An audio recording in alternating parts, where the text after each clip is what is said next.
नमस्कार Prince ND academy Sikar से मैं प्रकाश बीछर।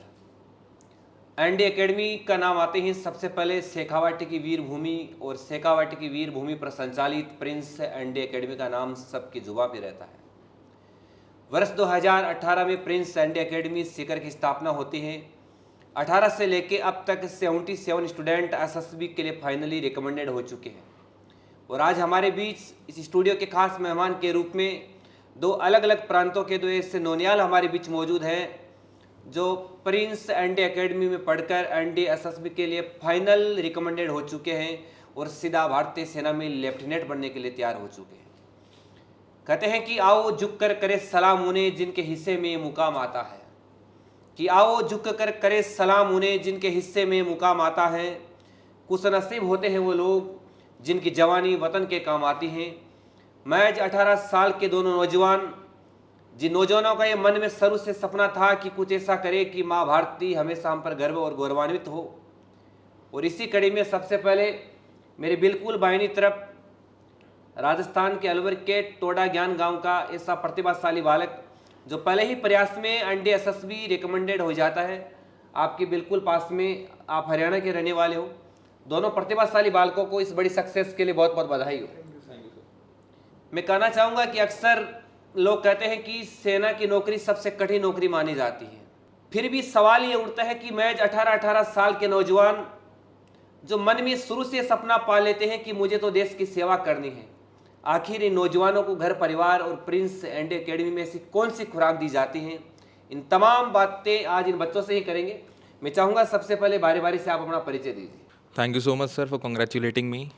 सबसे पहले मैं तन्मय नरूका, मेरे पिताजी का नाम अजय सिंह नरूका, मैं अलवर राजस्थान से रहने वाला हूँ। मेरे पापा पुलिस में हैं, राजस्थान पुलिस में सेवा दे रहे हैं। मेरे जो ग्रैंडफादर हैं वो आर्मी में थे और उन्होंने 1971 का वॉर लड़ा था। क्या बात। और उस सूबेदार से रिटायर्ड है। मेरी माता जी वो गवर्नमेंट टीचर हैं और मैं यहाँ पे प्रिंस के अंदर मैंने 11th के अंदर ज्वाइन करा और यहाँ पे मेरे को बहुत ही अच्छा एक्सपीरियंस मिला। देखिए, तन्मय की कहानी बड़ी रोचक है। तन्मय उस पुलिस पिता का बेटा है जिसके पिताजी राजस्थान पुलिस में हैं। तन्मय के दादाजी भी भारतीय सेना में सूबेदार रहे हैं। और बड़ी दिलचस्प बात यह है कि 1971 भारत और पाकिस्तान की जो लड़ाई थी, उस लड़ाई के आपके दादाजी साक्षी रहे हैं। और दादाजी ने भी कहीं न कहीं दुश्मनों के जो इरादे थे उनको नापाक करने का काम किया है। आपकी माताजी भी टीचर है, पूरा परिवार एजुकेटेड है। ऐसे में तन्मय ने दादा के सपनों पर एक मोहर लगाने का काम किया है। बहुत अच्छी बात है। अब आप बताइए। सबसे पहले सर का बहुत बहुत धन्यवाद बधाई के लिए। मेरा नाम भूपेश कुमार है और मैं बडराई चरखी दादरी हरियाणा का रहने वाला हूँ। मेरे पापा सूबेदार सुरेश कुमार अभी सेना में कार्यरत हैं और मेरे दादाजी भी सेना में कार्यरत थे और उन्होंने भी 1965 और 1971 दोनों पाकिस्तान के साथ जो लड़ाई हुई वो दोनों लड़ी हैं। ये हमारी तीसरी पीढ़ी है जो अभी देश सेवा करने जा रही है। मैंने अपनी 11वीं और 12वीं कक्षा दोनों ही प्रिंस एनडी एकेडमी से पूरी की है और मेरा एक्सपीरियंस बहुत अच्छा रहा है और इस एकेडमी ने मेरे को बहुत हेल्प किया है मेरे इस गोल को अचीव करने में। Thank you. देखिए, इस परिवार की, दोनों परिवारों की गौरव गाथा बड़ी विचित्र है। भूपेश भी उस फौजी पिता का बेटा है जिसके पिताजी भारतीय सेना में सूबेदार पद पर है। आपके दादाजी भी भारतीय सेना में रहे। 1965 और 1971 भारत और पाकिस्तान के मध्य हुए युद्ध के साक्षी रहे, लड़ाई आपने लड़ी है।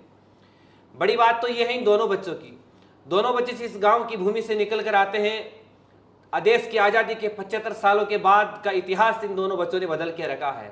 माध्यम रहा है प्रिंस एनडी एकेडमी सीकर।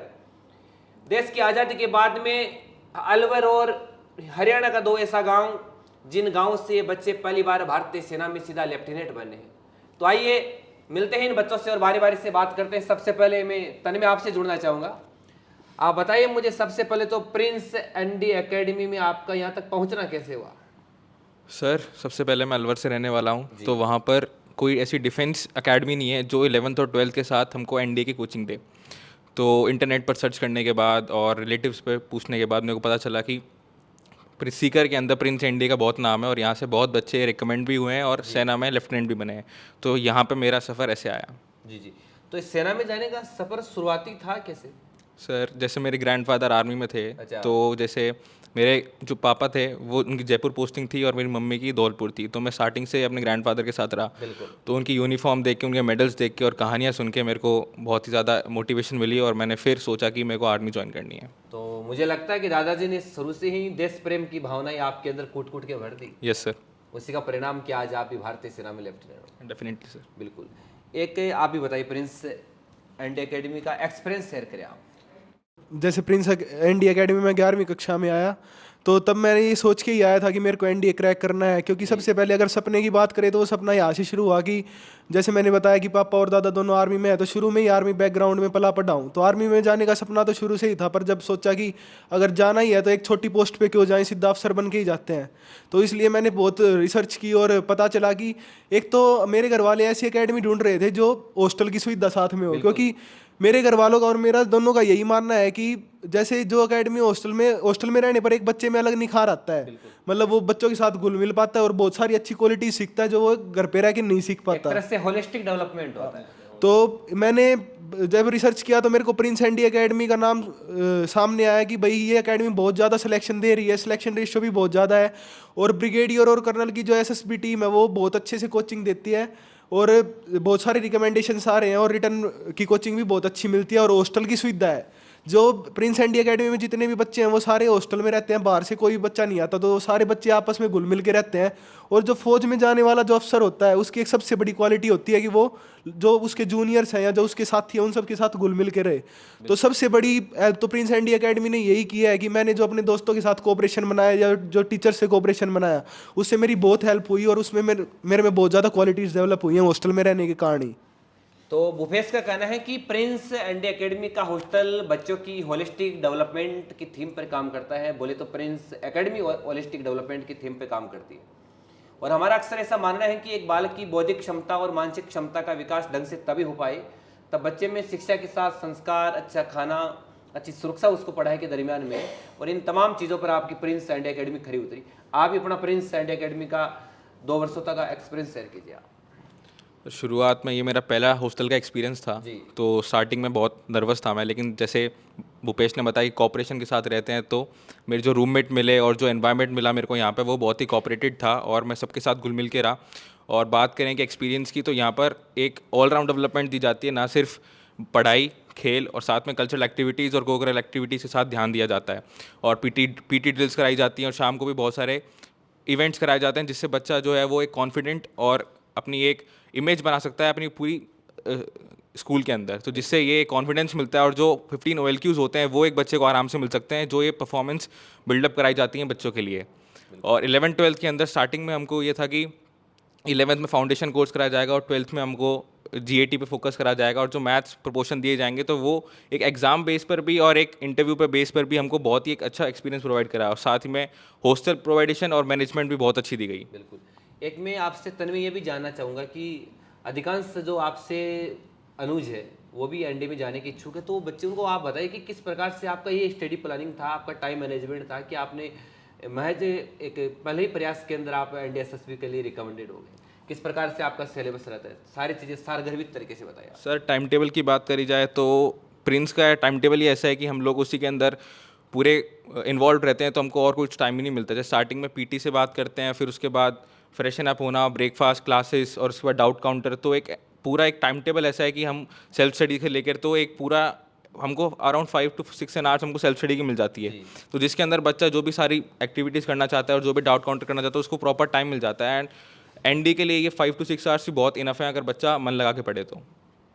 आप बताइए सर, अगर टाइम टेबल की बात करें तो जैसे शुरू में तो टाइम टेबल में ढलने में बहुत जैसे मुश्किल होती है, क्योंकि भाई सुबह 5:30 बजे उठना, क्योंकि घर पे एक बच्चा अपनी मर्जी से उठता है और एक एकदम हॉस्टल में आगे सुबह इतनी जल्दी उठना, फिर PT।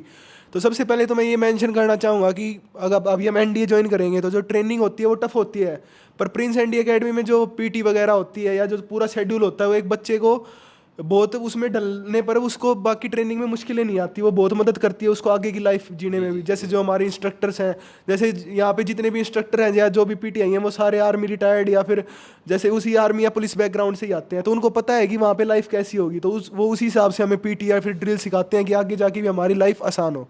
अब अगर बात करें पढ़ाई की तो क्लासें तो हर जगह लगती हैं, पर एक जो प्रिंस एकेडमी की खास बात है वो ये है कि यहाँ पे डाउट काउंटर्स मिलते हैं। जैसे अगर मैं क्लास में बैठता हूँ और मेरे को कोई भी डाउट आ रहा है तो मैं क्लास खत्म होने के बाद टीचर से जाके वो पूछ सकता हूँ, जिससे मेरी एक बहुत पर्सनली पूछ सकता हूँ, बिल्कुल सिंगल कोई भी, और ये नहीं है कि सिर्फ डाउट पूछ सकता हूँ, अगर आपको किसी तरह की प्रॉब्लम आ रही है तो यहाँ पे मैनेजमेंट इतनी कोऑपरेटिव है कि आप कभी भी जाके उनको अपनी कोई भी प्रॉब्लम बता सकते हो और वो हमेशा आपकी सोल्व करने को देखते हैं उस प्रॉब्लम की ओर। तो इसलिए मेरे को लगा कि ये बहुत अच्छा इन्वायरमेंट मिला मेरे को। और जो प्रिंस एंडी एकेडमी में जो 3 घंटे या 4 घंटे में सेल्फ स्टडी के मिले थे, मैं तो बस उसी में पढ़ा हूँ। जो टाइम खेलने का था उसमें खेला भी हूँ, जो टाइम पढ़ने का था उसमें पढ़ा भी हूँ। मेरा यही मानना है कि एक बच्चे को हर तरह से डेवलप होना चाहिए अगर उसको एनडीए हर में जाना एक्टिविटी में है। आप अव्वल रहे। हाँ सर।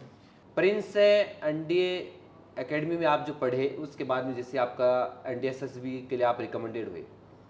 देश की टॉप मोस्ट एग्जामों में से एक एग्जाम होती है एनडीए की एग्जाम, और उनमें से सबसे डिफिकल्ट इंटरव्यू अगर किसी का माना जाता है तो वो एनडीएसएस भी माना जाता है। कहते हैं कि आईएएस का इंटरव्यू भी 45 मिनट का होता है और एनडीए की इंटरव्यू 5 दिनों की दुर्गम परिस्थिति से होकर गुजरना पड़ता है। वो 5 दिन की आपकी यात्रा कैसी रही, पहले दिन से लेकर अंतिम दिन तक की आप सारी शेयर करिए तन में। So talking about the experience of SSP, so starting with the first day, तो जब वहाँ पर भोपाल में पहुँचे तो स्टार्टिंग में क्या होता है, जैसे हमको रिपोर्टिंग करनी होती है सुबह 6 o'clock, तो वहाँ पर बहुत सारे बच्चे आते हैं, तो खुद एक नर्वसनेस आती है कि ये एक क्या होगा, कैसे रहेंगे स्क्रीनिंग होने का। फिर उसके बाद जैसे हम जाते हैं तो वहाँ पे रिपोर्टिंग करने के बाद हमको एक रूम के अंदर बैठाया जाता है जहाँ पे हमको OIR टेस्ट कराया जाता है, ऑफिसर इंटेलिजेंस रेटिंग, जहाँ पे मोस्ट ऑफ रीजनिंग के क्वेश्चंस दिए जाते हैं। वो दोनों सॉल्व करने के बाद फिर हमको एक हेजी पिक्चर दिखाई जाती है जिस पर हमको स्टोरी परसीव करनी होती है। उस पिक्चर को परसीव करने के बाद फिर हमको अलग अलग ग्रुप में डिवाइड करा जाता है। उस ग्रुप में डिवाइड करने के बाद फिर हम जितने भी बच्चे होते हैं वो सारे बैठते हैं और डिस्कस करते हैं। तो यहाँ पर एक बहुत ही ज़्यादा फिश मार्केट बनता है कि क्योंकि सारे बच्चे जो हैं वो अपनी स्टोरी प्रूव करना चाहते हैं कि हमारी स्टोरी बहुत अच्छी है। तो इसके अंदर जो भी बच्चे निखार पाते हैं कि हम अपनी स्टोरी प्रूव कर पाते हैं और जो खिल के सामने आते हैं वो बच्चे आगे सेलेक्ट होते हैं और सेकंड स्टेज में जाते हैं। आप भी उनमें से एक थे? Yes sir. आपने कौन सी स्टोरी लिखी थी, कैसा पॉइंट मिला, बिंदु मिला था आपको? सर जैसे हमारी स्टोरी थी कि एक टेबल रखी हुई है और उसके ऊपर एक मॉडल रखा हुआ है और उसके सामने 2 लड़के खड़े हुए हैं और 2 लड़कियां खड़ी हुई हैं। तो it was clearly depicted that it was a school scenario. तो वहाँ पर उसके बाद मैंने बनाई कि एक कल्चरल फेस्ट है और यहाँ पर आर्ट एंड कल्चर के ऊपर थीम प्रोजेक्ट करी जा रही है। तो ऐसे ही मोस्ट ऑफ बच्चों ने भी यही कि साइंस प्रोजेक्ट है, SST प्रोजेक्ट है, इन सब के ऊपर बनाया। तो जैसे हमने डिस्कस करे तो उसके बाद 2 भी बच्चे हमने डिस्कस करने के बाद हम वेटिंग एरिया में गए और वहाँ पे हमको रिजल्ट सुनाई दिए गए। फिर हमको SSB चेस्ट नंबर अलॉट किए गए और हम सारे हमारे रूम्स में चले गए वहाँ पर। उसके बाद फिर सेकंड डे जो होता है हमारा साइकोलॉजिकल टेस्ट होता है। साइकोलॉजिकल टेस्ट के अंदर हमको 12 TAT पिक्चर्स दिखाई जाती हैं, सेम पिक्चर्स दिखाई जाती हैं जहाँ पे हमको स्टोरी लिखनी होती है। इस बार हमको नरेट नहीं करना होता और ना ही हमको ग्रुप डिस्कशन करना होता। सेकेंडली हमको वैट। कौन सी पिक्चर देखी थी आप? सर यहाँ पर जैसे माउंटेन की पिक्चर्स आती हैं कि 2 बच्चे जो हैं माउंटेनिंग कर रहे हैं, कुछ बच्चे जो हैं वो रोप ब्रिज पर चढ़ रहे हैं, एक मैन है जो एक पर्सन है जो पानी के अंदर डूब रहा है। तो ऐसी पिक्चर्स हमको दिखाई जाती हैं और इन सब से पता करा जाता है कि इस बच्चे का कैरेक्टर कैसा है, वो कैसे सोचता है। सेकेंडली हमको कुछ वर्ड्स दिखाई जाते हैं जहाँ पर हमको 15 सेकंड सोचकर उन पर सेंटेंस बनाने होते हैं। थर्डली हम कुछ SRTs दी जाती हैं, सिचुएशंस दी जाती हैं जहाँ पर हमको उनको पढ़ के उनको रीज़न करके हमको बताना होता है कि हम क्या करेंगे। फोर्थली हमको खुद के बारे में बताना, सेल्फ डिस्क्रिप्शन, कि आपका ओपिनियन क्या है आपके लिए, आपके पेरेंट्स आपके बारे में क्या सोचते हैं, आपके फैमिलीज आपके बारे में क्या सोचते हैं, आपके टीचर्स आपके बारे में क्या सोचते हैं। तो ये होता है साइकोलॉजिकल टेस्ट। तो सेकंड डे में ये होता है और सेकंड डे से सेना के जो बड़े अफसर है, यस सर, वो जो इंटरव्यू की आपकी टीम होती है वो आपके सामने सम्मुख रहती है क्या एकदम? सर साइकोलॉजिकल टेस्ट में जो ब्रीफिंग होती है उसमें एक सर आते हैं, वो ऑफिसर होते हैं और सेकेंडली क्या होता है वो ब्रीफ करते हैं और कोई हमारे साथ नहीं होता। तो एक सुटेट टाई बेल्ट पहने हुए बड़े ऑफिसर के सामने आप जब बैठे रहते हो, इंटरव्यू देते हो, तो कहीं ना कहीं थोड़ा सी मन छोटा नहीं होता है कि क्या होगा, कैसे होगा? ये सर होता है बिल्कुल, लेकिन सपना ये है कि हमको भी वैसा ही बनना है। कॉन्फिडेंस बड़ा होता है। ये सर कॉन्फिडेंस मिलता है कि हमको भी उनके जैसा ही बनना है। और सर थर्ड डे में जाएँ तो थर्ड डे से हमारे सर GTO स्टार्ट हो जाते हैं, ग्रुप टास्क स्टार्ट हो जाते हैं जहाँ पर हम ग्रुप में डिवाइड कर दिया जाता है।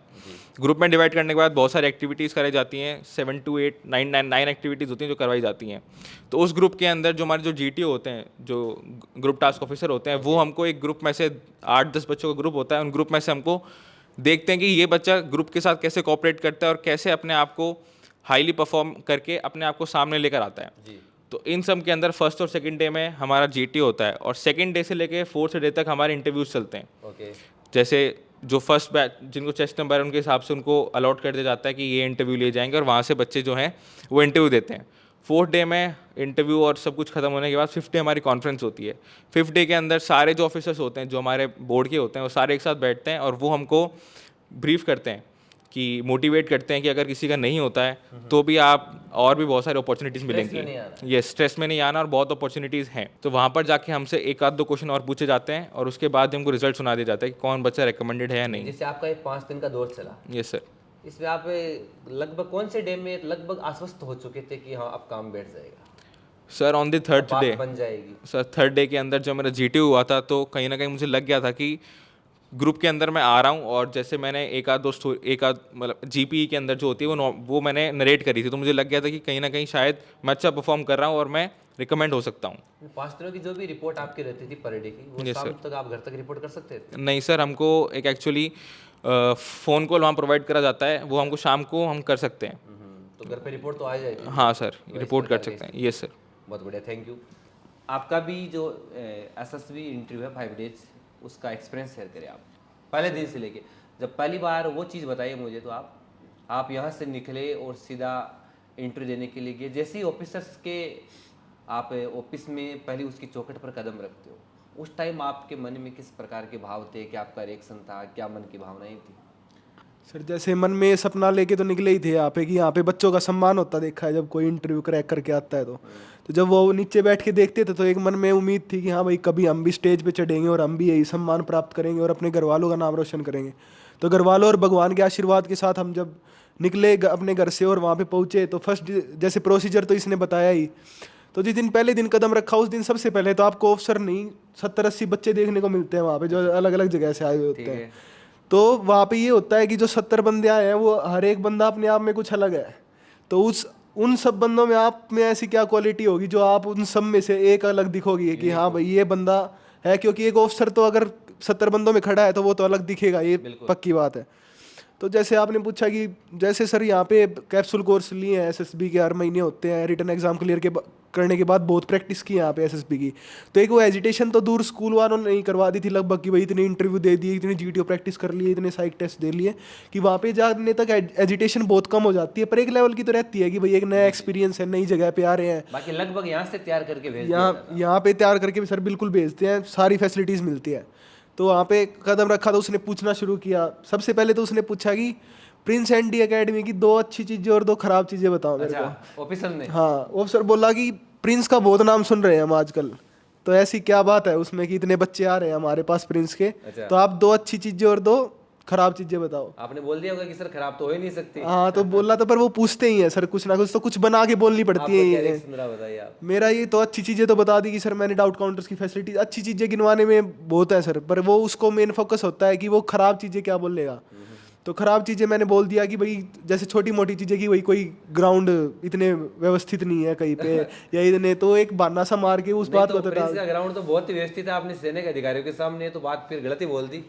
तो सर अगर मैं और कुछ बोलता तो वो उस बात का पॉइंट बना लेते और वो फिर मेरे को टारगेट। उनको बताना ही पड़ेगा खराब, चाहे नहीं है तो भी बताना पड़ेगा। हाँ, नहीं है तो भी बताना पड़ेगा कुछ ना कुछ। कुल मिला के जो वीडियो देख रहे हैं उनको तो ये पता है कि खराब तो नहीं है। हाँ, ये तो है सर बात। ठीक है, बताइए आप। हाँ, तो फिर जैसे आगे बढ़ते हैं तो जैसे इसने जीटीओ का प्रोसीजर बताया, तो जैसे स्क्रीनिंग होने के बाद हमारे 70 रिपोर्टिंग थी और उनमें से 30 बच्चे चयनित हुए थे दूसरी स्टेज के लिए। तो उनमें से 10-10 के हमारे 3 ग्रुप बांट दिए। तो आपको बस अपने ग्रुप के साथ काम करना होता है। तो मेरे हिसाब से सबसे पहला काम तो एक आदमी का ये होता है कि वो उन 9 बाकी बंदे जो उसके साथ हैं उनको जानने की यार एक बंदा कैसा है और इसको मैं कैसे हैंडल कर सकता हूँ अगर आगे चल के। क्योंकि जो जीटीओ टास्क है वो पूरी ये होते हैं कि भाई एक लीडर कौन है इस टीम का और वो बाकी बंदों को कैसे हैंडल कर रहा है। मतलब आपको भी लीडर बनने का मौका मिला वहाँ की टीम? मेरे को बिल्कुल सर, जैसे मैं पहले दिन गया तो मैंने सबसे बहुत अच्छी बातचीत की, 2 बाकी 9 बंदे थे और सबको जाना कि हाँ भाई इस बंदे के स्ट्रॉन्ग पॉइंट है, इसके वीक पॉइंट है यहाँ पे ये। क्योंकि मैं तो यहाँ से सीख के गया था, कई लोग वैसे भी आते हैं जो बिना कोचिंग के आते हैं। तो वो चीज़ें मैंने उनसे इंटरेक्ट की तो एक अच्छा बॉन्ड बनने के कारण वो मेरी बातें लगभग मानने लग गए कि हाँ भाई ऐसा होता है ऐसा होता है। तो उन्होंने भी प्रिंस एकेडमी का नाम सुना था तो उनके मन में भी एक इमेज थी कि भाई ये तो अच्छा बंदा होगा, अच्छी कोचिंग लेके आया होगा कहीं से, प्रिंस एकेडमी का उन्होंने भी नाम सुना है। तो इसलिए मेरे लिए जीटीओ टास्क आसान हो गया क्योंकि लगभग उन्होंने मेरी बात मानी और मैं एक लीडर बनने में उनमें कामयाब रहा बाकी बंदों में और उनके साथ अच्छे से कोऑपरेशन से काम किया। तो जैसे इंटरव्यू बता दिया। अब साइक टेस्ट होता है कि साइक टेस्ट की आप जितनी प्रैक्टिस करोगे उतनी काम आएगी। तो मेरा तो ये मानना है कि मैंने यहाँ पे जितनी साइक टेस्ट की प्रैक्टिस की है, 4 या 5 जितने भी साइक टेस्ट दिए हैं और जो उन्होंने टीचर ने जो बताए हैं कि ये आपके वीक पॉइंट्स उन पे मैंने वर्क किया और वो जाके एसएसबी में मेरे को बहुत हेल्प किया और आज मैं आपके सामने बैठा ही हूँ एक अवसर। बहुत बढ़िया है। जब आप यहाँ से घर से इंटरव्यू देने के लिए निकले थे, उस टाइम आपके साथ कौन था?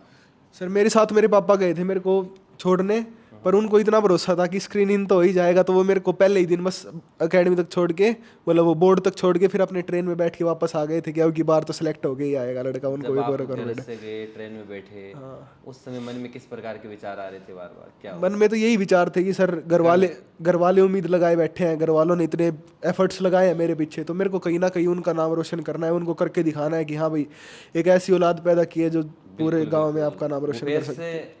फौजी पिता के बेटे हो, जो पिता भारतीय सेना में है, यस सर। और बड़ी बात यह है कि आप उस गांव की मिट्टी से आते हो जिसमें आज़ादी के 70-75 साल बाद आज तक कोई भारतीय सेना में लेफ्टिनेंट नहीं। Yes sir. तो एक सूबेदार पिता का बेटा सीधा लेफ्टिनेंट बना है, यस सर। सीधा महाराष्ट्र पुणे खड़गवासला की तरफ जा रहा है, यस सर। तो अपने आप को किस रूप में देख पा रहे हो? सर सबसे पहली बात तो ये कि जैसे आपने बताया कि मैं मेरे गांव से पहला लेफ्टिनेंट हूँ, तो बात यही है कि मेरे एक लोगों से कहना है कि आप सबसे पहले तो अपनी सोच बड़ी रखो, ओके। क्योंकि लोग ये सोचते हैं कि भाई हम कैसे भी करके मर पड़ के अपना गुजारा कर लेंगे, तो वो बात नहीं है। अगर एक गरीब से गरीब बच्चा भी बहुत बड़ा सोचेगा तो वो भी बहुत बड़ा मुकाम हासिल कर सकता है। तो वैसे ही मेरे पापा ने और मैंने एक सपना बुना कि भाई, मेरे घर वालों ने भी एक सपना बुना कि भाई बच्चे को लेफ्टिनेंट बनाना है, और अब मैं पुणे खड़गवासला जाऊंगा, तो अभी तो मेरा पूरा ध्यान ट्रेनिंग की ओर रहेगा मेरी, और मेरे को जो यहाँ पे जो भी चीज़ें सीखी हैं उनसे बहुत हेल्प मिलेगी भाई, और आगे जाके जो भी मेरे घर वालों के लिए, जो भी इस देश के लिए मैं अपना जितना कर पाऊंगा उतना पूरा अपना कोशिश करूंगा कि भाई मैं जितने भी एफर्ट्स कर पाऊंगा उस देश के लिए अपना पूरा 100% दूंगा सर। आपने एक बहुत अच्छी बात बोली भूपेश, कि अपनी सोच, अपने विचार बड़े रखें, और मैं अक्सर मानता हूँ कि कहते हैं कि एक राष्ट्र का उत्थान और पतन हो सकता है, एक व्यक्ति जिंदा है वो मर सकता है, मगर उससे आदमी के विचार हमेशा लोगों के दिलों में रहते हैं, इसलिए हमेशा विचार आपके ऊंचे होने चाहिए ताकि समाज आप पर गर्व करे, कौम आप पर गर्व करे। बिल्कुल। तन्मय, मैं आपसे भी जानना चाहूँगा, प्रिंस एंड एकेडमी की 2 वर्षों की जो आपकी स्वर्णिम यात्रा रही है, या आपकी स्कूलिंग लाइफ की 10 वर्षों की, 10 तक आप जहाँ से पढ़े हो, या आपके गांव की ग्वाड की कोई ऐसा कोई इवेंट जिसने आपके जीवन में कोई नया मोड़ दिया हो? सर शुरुआत करते हैं कि मैं बहुत ही मतलब अलग अलग जगह रहा। मैं स्टार्टिंग में अपनी मम्मी के पास रहा, फिर अपने ग्रैंडफादर के साथ रहा, और फिर मैं अपने पापा के साथ रहा। तो मेरे को मतलब साथ में एक साथ पूरी फैमिली नहीं रह पाई, तो उसके हिसाब से अलग अलग तरीके से मेरे को अलग अलग चीज़ें सीखने को मिली और अलग अलग मोरल वैल्यूज़ सीखने को मिली। तो उस हिसाब से मेरे को ये कहीं ना कहीं मोटिवेशन मिली कि मैं भी कहीं ना कुछ करूँगा। और ऐसा कोई इवेंट कि मेरे पापा ने मेरे को बहुत मदद की है, उन्होंने मेरे को बहुत समझाया है और मेरे को बहुत अच्छे स्कूल में पढ़ाया। और उसके बाद ऐसे इवेंट्स जिस वजह से मेरा मोड यही बना कि मेरे पापा जो थे, मेरे ग्रैंडफादर थे, उनके किस्से सुन के, उनकी युद्ध में लड़के और उनकी जो वीरता के किस्से सुन के मैंने ये समझा कि मेरे को फ़ौज ज्वाइन करनी चाहिए। और इस हिसाब से फिर मैंने अपने आप को एक ऐसा लेफ्टिनेंट सोचा कि मैं इस पद पर जाऊंगा और अपने देश का और अपने परिवार का नाम रोशन करूंगा। बिल्कुल। आप तो निश्चित तौर से उस परिवार से आते हैं जिस परिवार पर एक पूरी किताब लिखी जा सकती है। 1965 1973 भारत पाकिस्तान के मध्य की लड़ाई आपके घर वालों ने लड़ी है। मैं आपसे एक सवाल ये भी करूंगा तन्मय, अक्सर जिस 18 साल 19 साल की उम्र में एक नौजवान इस बात का फैसला नहीं कर पाता है कि मुझे ज़िंदगी में करना क्या है, और 18 साल की उम्र में एक बच्चा सीधा भारतीय सेना में लेफ्टिनेंट बनने के लिए तैयार हो जाता है, आखिर बन ही जाता है, तो मैं मानता हूं कि उस बच्चे की परवरिश कैसी रही होगी, उसके संस्कार कैसे रहे होंगे, उस बच्चे की शुरुआती सोच कैसी रही होगी। अभी आपने एक चीज़ ये भी बोला कि सर बचपन से ही एक पूरे परिवार के साथ नहीं रह पाया, कभी माँ के साथ रहा, कभी पिता के साथ, कभी दादा के साथ, और अब उस उम्र में आ चुके हो और उस भारतीय सेना में लेफ्टिनेंट बनने के लिए जा रहे हो कि जिंदगी भर देश की सीमाओं पर देश के लिए लड़ना होगा आपको। तो कभी कई मन में ये विचार नहीं आते कि यार कैसा जीवन है, ना तो बचपन में माँ बाप का पूरा प्यार मिल पाया और पूरी जवानी देश के लिए समर्पित हो गई, तो क्या किस प्रकार से मजबूत बना रखे? सर जब स्टार्टिंग से देखा कि जैसे मेरे ग्रैंडफादर अलग रहे, मेरे पेरेंट्स अलग रहे, मेरे मम्मी पापा दोनों अलग रहे, तो देखा कि पूरी फैमिली में यही है, तो सर देश के लिए अलग रहना इसको बड़ी बात नहीं है। और सर जवानी में तो सर जवानी बनने जा रहे हैं तो जवानी उसी के अंदर चल जाएगी। और सर बिल्कुल यही रहा कि बचपन में प्यार सबसे मिला, लेकिन वो अलग अलग तरीके से मिला, जो मोरल वैल्यूज़ मिली, जो संस्कार मिले, जो एथिक्स मिले, सर आज वही है कि हम 18 साल के अंदर 15 साल के अंदर हमने ये सोचा कि हमको लेफ्टिनेंट बनना है। वरना बाकी देखा जाए तो वो तो एनवायरनमेंट पर डिपेंड करता है कि बच्चा किस हिसाब से सोचता है, कैसी उसकी परवरिश है और कैसा उसकी संगत है। तो उस हिसाब से जो बच्चा देखता है और समझता है वो अपने ऊपर होता है कि कैसा वो सोशल मीडिया का यूज़ करके, चाहे फिर वो अपने दोस्तों के साथ रह के उसको पता चलता है कि उसको जीवन में कुछ करना है नहीं करना। कहते हैं कि स्टार्टिंग जो 3-4 साल होते हैं, अगर उनमें मेहनत कर लो तो बाकी जो जीवन होता है वो अच्छा निकल जाता है। लेकिन स्टार्ट जो मेहनत वाला जो साल होता है, अगर उसमें अपन मज़े कर लेते हैं तो फिर बाकी का जो जीवन होता है वो पूरा संघर्ष में जाता है। तो यही सर कि इसी से मोटिवेशन मिली। एक मैं आपसे ये भी जानना चाहूँगा कि अक्सर लोग कहते हैं कि फौजी जवान तो हमेशा मौत से शर्त लगाए बैठे रहते हैं, पता नहीं कब क्या हो जाए। ये चीज़ सबको पता है कि जो इस दुनिया में आया है एक दिन उसको जाना है, पर कई बार लोग कहते हैं कि फौज की नौकरी नहीं करेंगे, वहाँ तो खतरा ही खतरा है, पता नहीं कब कौन सा युद्ध छिड़ जाए। आप क्या मानते हो? सर वो तो सोच पे डिपेंड करता है, लेकिन जो अपनी मातृभूमि से प्रेम करता है उसके लिए खतरा तो है ही नहीं सर। और अपने इंडिया की बात करें तो सर वहाँ पे ऐसे ऐसे वीर हुए हैं कि मातृभूमि के लिए मर मिटे हैं। तो उनके लिए तो सर यही है कि खतरा वाली बात तो सर वो है ही, लेकिन देश के लिए सर सबसे पहले वो ये कि अपने देश की रक्षा करनी है। देश की रक्षा करें। मान लेते हैं एक तरफ आपका परिवार खड़ा है, दूसरी तरफ आप देश की सीमाओं पर खड़े हैं। ना हो कभी ऐसा, पर मान लो परिवार पर कभी ऐसी आफत आए कि आपके परिवार वालों को आपकी ज़रूरत है, और देश में कोई ऐसी आपातकालीन स्थिति हो कि देश को आपकी सीमा पर ज़रूरत है, किधर जाओगे? सर अब लेफ्टिनेंट बन चुके हैं तो सर पहले सीमा पे ही जाना पड़ेगा, और देश के लिए सर सबसे पहले देश के लिए जाना पड़ेगा, क्योंकि देश ही रहेगा तो सर सब बाद में हम रहेंगे। और घर वालों की बात है तो सर वो भी इस बात को समझेंगे कि कुल मिला के मैं ये कह सकता हूँ कि तन्मय ने मातृभूमि को माँ से भी बढ़कर माना है। बिल्कुल सर, मातृभूमि तभी तो माँ कहते है। हैं ना कि भरा नहीं भावों से बहती जिसमें रसदार नहीं, कि भरा नहीं भावों से बहती जिसमें रसदार नहीं, वह हृदय नहीं पत्थर है जिसमें देश के प्रति प्रेम प्यार नहीं। बहुत बढ़िया।